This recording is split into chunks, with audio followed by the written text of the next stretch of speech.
December 22, 1941. Near Bastogne, Belgium. The morning mist clung to the frozen ground like a shroud. A column of Wehrmacht soldiers trudged down the icy road, their breath forming ghostly clouds in the pale dawn. From the distance came a strange buzzing sound, high-pitched, sputtering, almost comical. Heads turned. Out of the fog emerged a small, boxy vehicle bouncing over the ruts. Its engine growled like a wasp. 2 American GIs sat inside, one gripping the steering wheel with gloved hands, the other holding a Thompson submachine gun across his lap. The little machine came to a halt just 30 yards from the Germans. It looked ridiculous next to their hulking trucks and armored half-tracks. The German sergeant laughed. Ein Spielzeug. A toy, he jeered, pointing. The others joined in, mocking the open-air vehicle that seemed better suited for a farmer's field than a battlefield. But the laughter didn't last long. The Jeep, because that's what the Americans called it, suddenly jerked sideways, darted off the road, and cut across the snowy embankment as if gravity itself didn't apply. Within seconds, it disappeared into the trees, leaving behind only a cloud of powdered snow. The Germans stared, dumbfounded. That toy was about to help win the war. 3 years earlier, the idea of such a machine was nothing more than a desperate request buried in a pile of army paperwork. In 1940, with war already raging across Europe, the U.S. military realized it had a serious problem. Its soldiers could march, its trucks could haul, but there was nothing in between, no small, fast vehicle that could zip across mud, snow, or sand. The Army sent out a challenge to America's automobile industry. Design a light, 4-wheel drive reconnaissance car that weighed less than 1,300 pounds, could carry 3 men and a machine gun, and be ready for production in just 75 days. Most companies laughed. The specs were absurd. The timeline impossible. But one small, struggling company, American Bantam Car Company, took the risk. Working almost around the clock, Bantam's chief engineer, Karl Probst, sketched, built, and tested a prototype in a matter of weeks. When Army officials first saw the squat, boxy vehicle bouncing across the Pennsylvania countryside, they didn't expect much. Then they climbed in. The thing could go anywhere. Mud, hills, rivers, it didn't matter. The Bantam reconnaissance car, as it was called, handled like a mountain goat on caffeine. The military brass was impressed, but wary. Bantam was too small to mass-produce the design. So they handed the blueprints to 2 giants of American industry, Ford and Willys Overland. Both companies took Bantam's basic design and began building their own versions. Willys, in particular, saw something special in the little vehicle.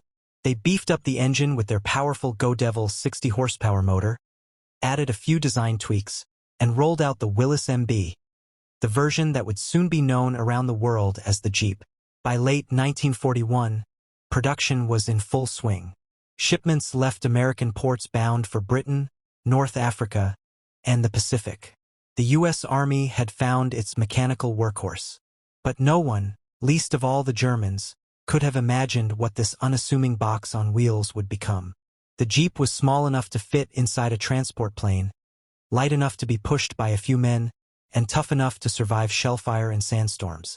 It carried wounded soldiers off the front lines, hauled ammo, ferried generals, towed anti-tank guns, and even served as a makeshift ambulance. In the mud-choked battlefields of North Africa, the Jeep's legend began to spread. German troops soon learned that wherever there was a sudden dust trail on the horizon, a Jeep, and a squad of American scouts wasn't far behind. A British war correspondent once called it a faithful dog in mechanical form. General Eisenhower would later say the Jeep, the Dakota transport plane, and the landing craft were the 3 tools that won the war. And he wasn't exaggerating, because in just a few short months, that toy would roar across Europe, carrying the weight of 1,000 battles, and the fate of the free world, on its 4 tiny wheels. June 6, 1944. Normandy, France.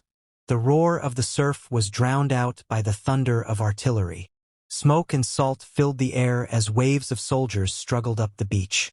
Among them, half buried in the sand and seawater, sat a dozen Willys Jeeps, soaked, battered, but miraculously still alive.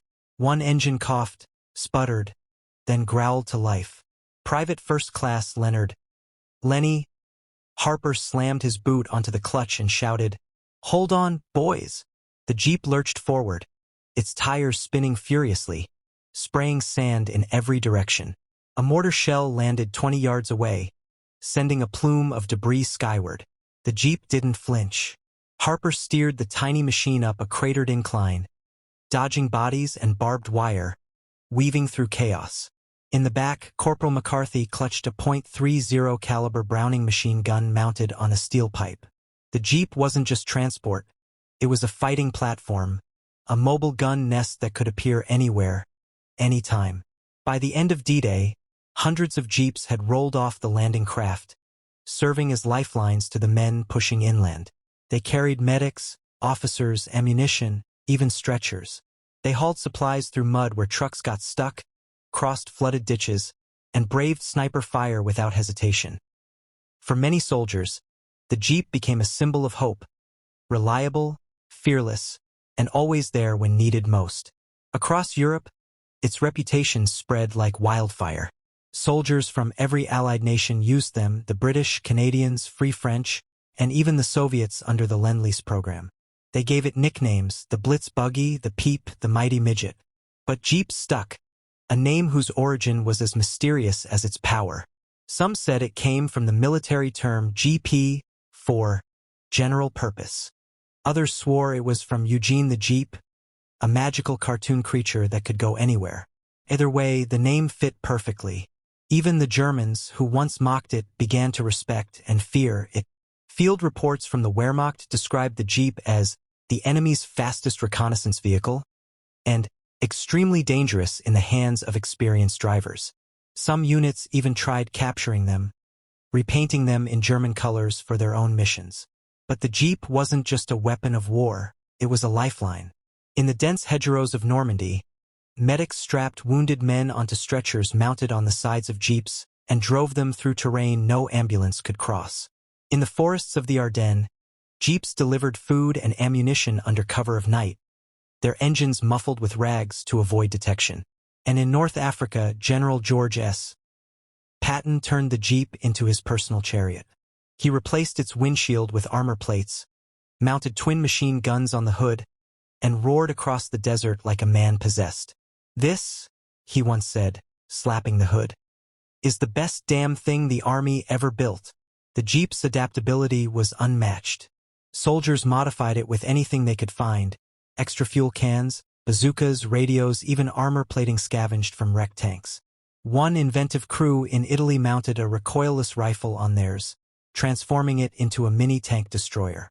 The little vehicle became more than machinery, it was a companion. Soldiers talked to it, cursed it, patched it up, and gave it names. Lil Joe, Old Betsy, Faithful One. And through every storm, shell burst, and frozen night, the Jeep kept going. It could climb a 45-degree slope, ford rivers up to 2 feet deep, and handle terrain that made tanks tremble. Mechanics called it the mule with the manners of a stallion. But its greatest strength wasn't its power, it was its presence. Wherever a Jeep appeared, it meant help was coming. It meant command had found a way to reach you. It meant you weren't alone. By late 1944, Allied convoys stretched across liberated France. Jeeps led the way, headlights dimmed to slits, engines humming in unison. They raced through bombed-out villages, crossed makeshift bridges, and carried generals planning the final push toward Germany. The toy the Germans once laughed at had become the chariot of liberation. But the Jeep's true test was yet to come. In the biting cold of the Ardennes, under the shadow of Hitler's last desperate gamble, this little machine would face its greatest trial, and prove once and for all that it wasn't just a vehicle, but a legend born in steel, mud, and courage. December 20th, 1944. Ardennes Forest, Belgium. The world had turned white. Snow blanketed the trees, muffled the explosions, and froze the very air soldiers breathed. The Battle of the Bulge had begun, and with it came the most brutal winter Europe had seen in decades. Inside that frozen hell, the Jeep was everywhere. Its olive drab paint was caked with mud and ice, headlights dimmed by frost. Engines groaned in the cold, but still they moved, through shell-pocked roads, through drifts waist-deep, through fields that once were farms and now were graveyards. Private Harper, the same driver who'd stormed Normandy 6 months earlier, sat hunched over the wheel of his Jeep, nicknamed Lucky 13. His breath fogged the windshield as he navigated a narrow forest trail near Bastogne. In the back, a bundled-up medic held onto a stretcher, his knuckles white from the cold. The man on the stretcher, barely conscious, had taken shrapnel to the chest. His only chance of survival was the speed of that Jeep. The road was a nightmare of ice and artillery craters. German mortars thudded in the distance. Mechanics called it the mule with the manners of a stallion. But its greatest strength wasn't its power. It was its presence. Wherever a Jeep appeared, it meant help was coming. It meant command had found a way to reach you. It meant you weren't alone.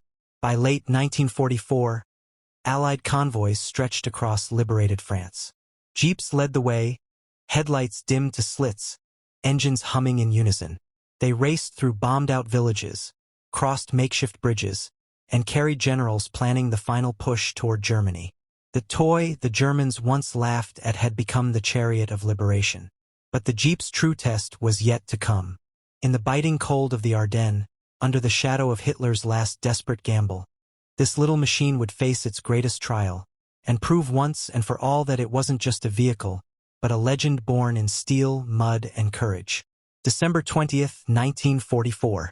Ardennes Forest, Belgium. The world had turned white.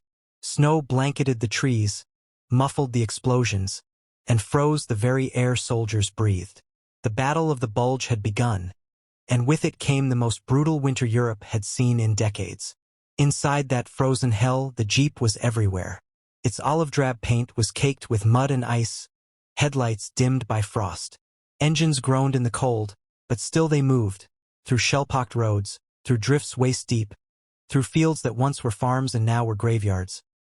Private Harper, the same driver who'd stormed Normandy 6 months earlier, sat hunched over the wheel of his Jeep, nicknamed Lucky 13. His breath fogged the windshield as he navigated a narrow forest trail near Bastogne. In the back, a bundled-up medic held onto a stretcher, his knuckles white from the cold. The man on the stretcher, barely conscious, had taken shrapnel to the chest. His only chance of survival was the speed of that Jeep. The road was a nightmare of ice and artillery craters. German mortars thudded in the distance. A tree exploded 50 yards away, raining splinters. Harper didn't flinch. He slammed the gear into second and gunned the engine. The little Go Devil motor roared defiantly, its wheels spitting snow as the Jeep clawed its way up the hill.